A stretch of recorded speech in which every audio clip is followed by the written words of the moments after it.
कारण ये भी होता है बच्चों के वजन ना बढ़ने का कि बच्चों को हो सकता है कोई प्रॉब्लम हो, जैसे कि iron deficiency anaemia, vitamin D की डिफिशियंसी, ठीक है, या माल एब्जॉर्प्शन। इनको आप पता कैसे करेंगे? जैसे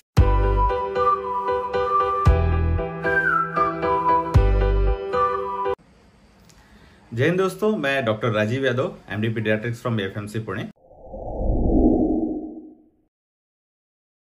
जैसे कि देखिए बच्चों में क्या होता है, एनीमिया देखने का सबसे मुख्य स्रोत है कि आप उसके हथेलियां देखिए, ठीक है, हथेलियां देखिए। अगर हथेलियां थोड़ी सी सफ़ेद लग रही हैं आपको, या शरीर के जो नॉर्मल जो त्वचा का रंग है उससे अगर फेडेड लग रही हैं, तो ऐसी अवस्था में आप एनीमिया सस्पेक्ट कर सकते हैं बच्चे में, ठीक है। तो एक पीडियाट्रिशियन के पास ले जाके उसका इवेल्यूएशन कराइए, ठीक है, कि हाथों में पैलर तो नहीं, बच्चा जल्दी थक तो नहीं जा रहा है, ठीक है, किसी काम में उसका मन लग रहा है कि नहीं लग रहा है, बहुत जल्दी इरिटेबल तो नहीं हो जा रहा है बच्चा, खिलौने फेंक रहा है, यहाँ वहाँ सर पटक रहा है और अपनी उंगलियों को बार बार चूस रहा है, जो कि इनसिक्योरिटी का एक साइन होता है, ठीक। और लैट्रिन पास करने में इसको कोई दिक्कत तो नहीं हो रही है, और लैट्रिन के रास्ते में खुजली तो नहीं मच रही है। इसको बोलते हैं ग्राउंड ईच, जो कि होता है वर्म इन्फेस्टेशन की वजह से, मतलब पेट में कीड़े होने की वजह से। तो मैं देखने के लिए बच्चे का HPLC टेस्ट करा लीजिए और CBC और PBS फॉर एनीमिया करा लीजिए, तो इसमें पता चल जाएगा माइक्रोसिटिक हाइपोक्रोमिक एनीमिया तो नहीं है, ठीक है। तो अगर ऐसा है तो बच्चे को आप एक सिरप आता है रेडिकेप एल करके, इसमें 5 ml में 25 मिलीग्राम होता है, इसको आप शुरू कर सकते हैं। डोज का ऐसा है कि 6 mg पर kg पर डे पे हम शुरू करते हैं। जैसे मान लीजिए अगर 10 kg का बच्चा है तो यूजुअली आप 5 ml सुबह शाम पे स्टार्ट कर सकते हैं। और जब आप एक बार आयरन की दवाई स्टार्ट करेंगे तो उसको कम से कम 3 महीने तक चलाइए। अब होता क्या है, देखिए, जैसे ही हम आयरन की दवाई देते हैं तो उसके क्या होता है, सबसे पहले तो बच्चे की इरिटेबिलिटी कम होती है, बच्चा खाना शुरू करता है, चीज़ों के प्रति ध्यान देना शुरू करता है, उसकी एक्टिविटी बढ़ जाती है, रिस्पांस देना शुरू करता है, रिसेप्टिव लैंग्वेज बढ़ जाती है, एक्सप्रेस करने लगता है चीज़ों को, डिमांड बताने लगता है अपनी, ठीक है। और यूजली क्या होता है, शुरुआत में जो अच्छे लक्षण आपको दिखाई दें तो दवाई तुरंत बंद नहीं करनी, क्योंकि क्या होता है, जो हमारा जो आयरन डिफिशियंसी एनीमिया जो होता है तभी प्रतीत होता है जब फेरेटिन का स्टोर कम हो जाए हमारे शरीर का। मतलब एक तरह से हमारा जो मेन जो है, हमारा जो मेन सोर्स है, वो जब कम होने लगता है तो आयरन डिफिशियंसी एनीमिया के लक्षण प्रतीत होते हैं। तो यूजली आप जब स्टार्ट करेंगे तो कम से कम 3 महीने दीजिए बच्चे को आयरन, ठीक है। और बच्चे का कैसे पता करें कि बच्चे को एनीमिया है कि नहीं, तो WHO ने एक गाइडलाइन दी है 14 ईयर्स का, 6 मंथ टू 6 ईयर्स का अगर बच्चा है, 6 मंथ टू 6 ईयर्स का बच्चा है तो उसका हीमोग्लोबिन 11 से नीचे नहीं होना चाहिए। और 6 ईयर्स टू 14 ईयर्स का है तो उसका हीमोग्लोबिन 12 के नीचे नहीं होना चाहिए। और 14 ईयर्स से बड़ा अगर बच्चा है तो उसका हीमोग्लोबिन 13 के नीचे नहीं होना चाहिए। तो अगर इसके नीचे है, मतलब 6 मंथ टू 6 ईयर्स में अगर 11 के नीचे है तो एनीमिया कहलाएगा, 6 ईयर्स टू 14 ईयर्स में अगर 12 के नीचे है तो एनीमिया कहलाएगा। और 14 ईयर्स से ऊपर का बच्चा, 14 साल से ऊपर का बच्चा है, उसका हीमोग्लोबिन अगर 13 के नीचे है तो एनीमिया कहलाएगा। तो इस क्लासिफिकेशन के आधार पर हम उसका ट्रीटमेंट स्टार्ट कर सकते हैं।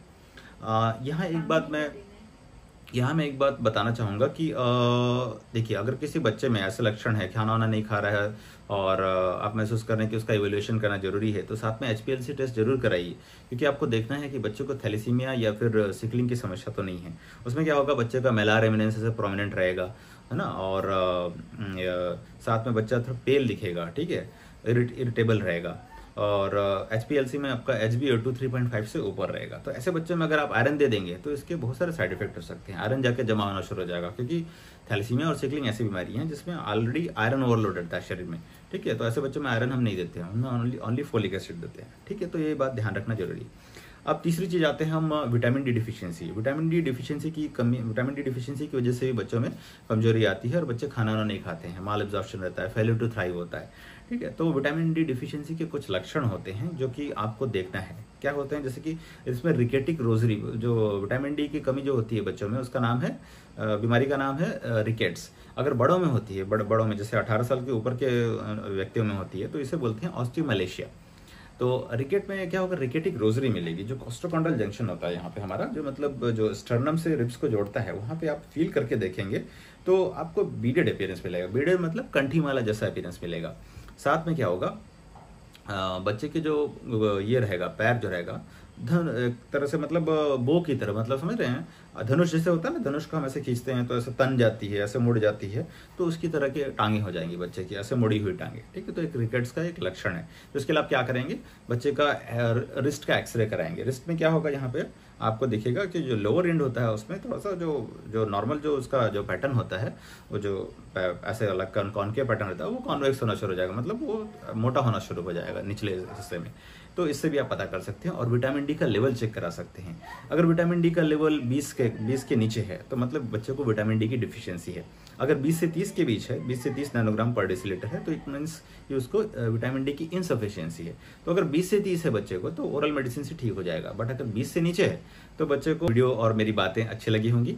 तो ऐसी और जानकारियों के लिए मेरे साथ बने रहिए, मेरे चैनल को सब्सक्राइब कीजिए और मैं आपके सामने ऐसी और भी बहुत ही अच्छी चीज़ें लेके प्रस्तुत होता रहूँगा। तब तक के लिए नमस्कार, जय हिंद।